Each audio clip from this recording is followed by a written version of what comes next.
অনেকে ফজা পাগলা বলেন, অনেকে ফজলুল করিম বলেন। উনি বর্তমান বাংলাদেশের একজন নির্বাচিত সংসদ সদস্য।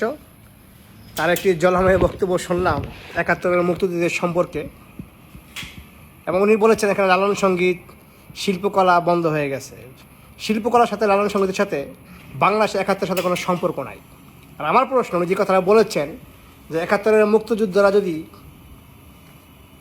যুদ্ধ না হয়, তাই ২৪-এর ব্যাপারের কথা বলছেন। আমার প্রশ্ন হলো, ৭১-এ যদি আমরা মুক্তিযুদ্ধ করে থাকি, আমি ৭১-কে মানি, কারণ আমার বাবা একজন মুক্তিযুদ্ধ ছিল, আপনার একজন মুক্তিযুদ্ধ ছিলেন। কিন্তু আমার প্রশ্ন হলো, মুক্তিযুদ্ধ হয়েছিল এদেশের মানুষের বাক স্বাধীনতার জন্য, এদেশের মানুষের সাহিত্য স্বাধীনতার জন্য, এদেশের মানুষের অধিকারের জন্য। কিন্তু স্বাধীনতার ৫-৫০ বছর পর্যন্ত এই ভারত যে আমাদেরকে গোলাম বানা রাখতে চায়, আর আপনাদের মতো নেতারা যখন দালালি করেন, তাহলে সেটাকে মুক্তিযুদ্ধের কি আমাদের লক্ষ্য কী ছিল? মানে আমরা পাকিস্তান থেকে ভাগ হয়ে ভারতের গোলামি করার জন্য এজনকে মুক্তিযুদ্ধ হয়েছিল। ২৪-এর জুলাই বিপ্লবে যে গণবিপ্লব ছিল, সেটা ছিল এদেশের মানুষ যেন অন্য কোনো দেশের গোলামি না করে, দেশের নেতারা যেন জনগণের পক্ষে এবং রাষ্ট্রের পক্ষে কাজ করে। তো এই জিনিসটাকে মুক্তিযুদ্ধ যখন বুঝেন না, উনি কিসের মুক্তিযোদ্ধা? এটা তো আমারও প্রশ্ন।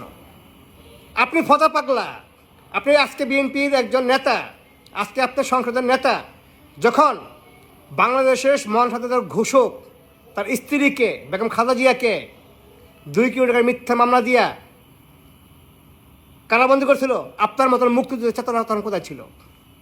আপনি ফজা পাগলা, আপনার মতন যারা জাউরা, মানে ৭১ বিক্রি করে খাইতে চান, ঠিক আছে? যখন তারেক রহমানকে ফ্যানের ঝুলে পিটাইছিল, আপনার মুক্ত চেতনা বাস মুক্তিযুদ্ধ তখন কোথায় ছিলেন? যখন তারেক রহমানের মেয়ে জাইমা রহমানকে নিয়ে টাকলা মোড়ে বাজার মন্তব্য করেছিল, তখন আপনার মতন বিএনপির বাটপার নেতারা, পদধারী নেতারা প্রতিবাদ কেন করেন নাই? প্রথম প্রতিবাদ আমি সাকসিদার করেছিলাম। তাহলে আপনি মুক্তিযুদ্ধ চেতনা বিক্রি করে রাজনীতি করেন, আর আমি মুক্তিযুদ্ধ চেতনা বিক্রি করে আমি জনগণের অধিকারের কথা বলি। ২৪-এর বিপ্লব হয়েছিল এই কারণে, জুলাই বিপ্লব হয়েছিল এই কারণে, যেন এদেশের জনগণ, এদেশের নেতারা যেন অন্য দেশের গোলামি না করে। মুক্তিযোদ্ধা আমরা পাকিস্তান থেকে ভাগ হওয়ার, স্বাধীন হওয়ার মানে কিন্তু অন্য দেশের গোলামি করার জন্য না, ব্যক্তিগত স্বার্থের জন্য, ধান্দার জন্য, জনগণের কোরবানি দেওয়ার জন্য না, জনগণের অধিকারের জন্য মুক্তিযুদ্ধ করা হয়েছিল। জুলাই বিপ্লব না মানতে পারলে, জুলাই বিপ্লবের আন্দোলন হয়েছিল, সেই আন্দোলনে যদি না হইতো, আপনি ফজা পাগলা জাতীয় সংসদে দাঁড়াতে পারতেন, কথা বলতে পারতেন। আপনার হ্যাডাম ছিল। বিএনপির বড় বড় যারা নেতারা, ম্যাক্সিমাম যারা ছিল দেশ থেকে, মানে দল ত্যাগী, দেশ ত্যাগী, জনগণ ত্যাগী, অর্থাৎ জনগণকে ভালোবাসতো, দলকে ভালোবাসতো, দলের জন্য ত্যাগ করতো, দেশের জন্য ত্যাগ করতো, জনগণের ত্যাগ করতো। এরা কি আজ পর্যন্ত কি আজকে ক্ষমতা আসতে পারছে? ম্যাক্সিমাম লোক আসে নাই তো। আপনারা যখন মুক্তিযুদ্ধ করছেন, তাহলে বেগম খালেদা জিয়ার মিথ্যা মামলা নিয়ে আপনারা রাজপথে নামতে পারলেন না কেন? মুক্তিযুদ্ধ কেন করতে পারলেন না? ভারত যে ৫-৫০ বছর যাবৎ আমাদেরকে আগ্রাসন করতেছে, আমাদের স্বাধীন সার্বভৌমত্ব নিয়ে, ভারত যখন বলে ৭১-এর মুক্তিযুদ্ধ ছিল, ভারত পাকিস্তানের মুক্তিযুদ্ধ ছিল, ১৬ই ডিসেম্বর ভারতের বিজয় দিবস বলে, আপনি কেন প্রতিবাদ করেন না? উত্তরগুলো আগে দিবেন। আপনি ৭১-এর মুক্তিযুদ্ধের সম্মান করি, ঠিক আছে, কিন্তু রাজনীতি নিয়ে জাউরামি মারাইবেন, ৭১ বিক্রি করে খাইবেন, ঠিক আছে, আরেকজনের গোলামি করবেন, প্রতিবাদ করলেন আমরা রাজাকার। আমি মুক্তিযুদ্ধের সন্তান, আমি রাজাকারের সন্তান, বাস্টার্ড। দেশে আবারও জঙ্গি নাটকের বা জঙ্গির যে তৎপরতা, এরকম একটি খবর ইতিমধ্যে মিডিয়াতে ব্যাপকভাবে চাউর হয়েছে। তবে আজকে আমি অবাক হয়ে গেলাম যে বর্তমান সরকারের গুরুত্বপূর্ণ ২ জন দায়িত্বশীল ব্যক্তির ২ রকম স্টেটমেন্ট, বক্তব্য দেখে রীতিমতো আমি হতবাক। আজকে বাংলাদেশের স্বরাষ্ট্রমন্ত্রী তিনি বলেছেন যে বাংলাদেশে কোনো জঙ্গি নেই, জঙ্গির কোনো অস্তিত্ব নেই, বরঞ্চ এই জঙ্গি নামক প্রাণকে ব্যবহার করে রাজনৈতিকভাবে অনেকে ফায়দা লুটেছে। এটা হচ্ছে আজকে মাননীয় স্বরাষ্ট্রমন্ত্রীর বক্তব্য। একই সাথে আমরা দেখলাম আজকে বাংলাদেশের বর্তমান প্রধানমন্ত্রী জনাব তারেক রহমানের উপদেষ্টা ডাক্তার জাহিদুর রহমান তিনি আরেক জায়গায় বলেছেন যে বাংলাদেশে জঙ্গি রয়েছে এবং এই জঙ্গিদেরকে কঠোর হস্তে বর্তমান সরকার দমন করবে।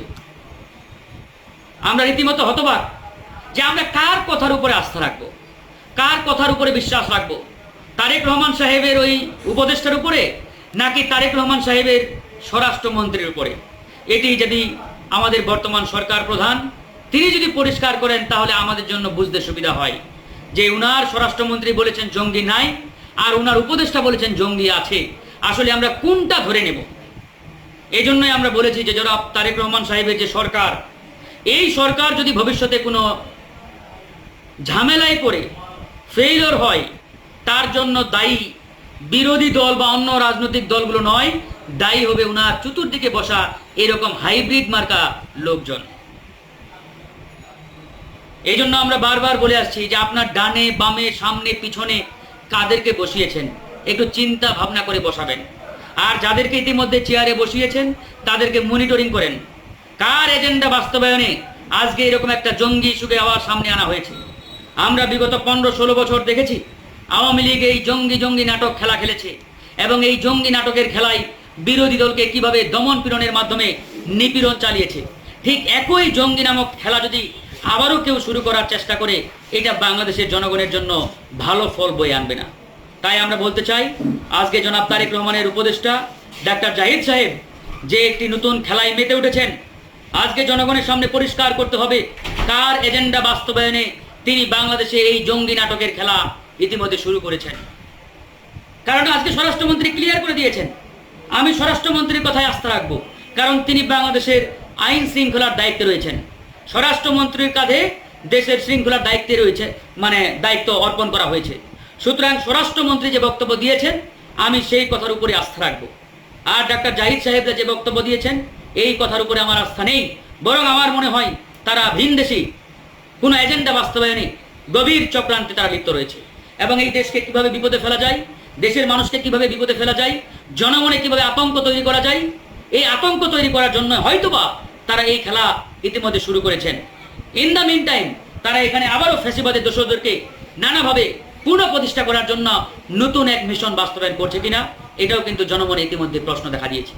তাই আমরা সরকারকে আহ্বান জানাই, সরকার প্রধান জনাব তারেক রহমানের কাছে আমাদের আকুল আবেদন, আপনি এই বিষয়টি জনগণের সামনে ক্লিয়ার করবেন, পরিষ্কার করবেন যে স্বরাষ্ট্রমন্ত্রীর বক্তব্য সঠিক নাকি আপনার নিয়োগকৃত উপদেষ্টা ডাক্তার জাহিদ সাহেবের বক্তব্য সঠিক। আমরা জনগণের পক্ষ থেকে এই বিষয়টি আপনার কাছ থেকে পরিষ্কারভাবে আমরা জানতে চাই, শুনতে চাই। ধন্যবাদ।